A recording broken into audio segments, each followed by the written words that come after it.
Hello guys. Dito pala kami guys sa ano guys, sa cemetery guys. Bali dinalo ko yung papa ko guys na pumanaw guys. So guys, bali kasama ko pala yung kapatid ko guys, yung ate ko. Ito ko yung libingan ng papa ko guys. Yan. Suarez guys. At saka yung sa baba guys, bali ano ko rin yan.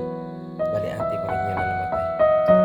Tsaka ito guys, sa unang panahon pa guys, nung pagkapatay ng kuya ko rin na isa guys, bali mahirap pa masyado dati guys, kaya ito yung libingan niya guys.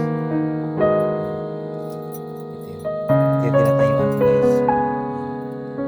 Dito siya nakalibing dati guys, kasi parang hindi pa uso dati guys yung mga ganitong ano guys, yung mga ganitong pansyon guys, hindi pa uso dati yan. Kaya ang uso dati guys yung hukay ng lupa guys, kaya dito nakalibing yung kuya ko guys. Ayan, ito guys, dito.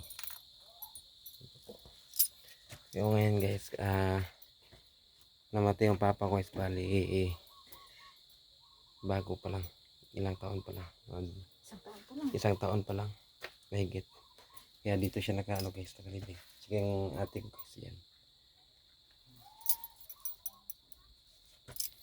Kaya kailangan din dalawin natin sila para hindi rin tayo kalag-kalagon.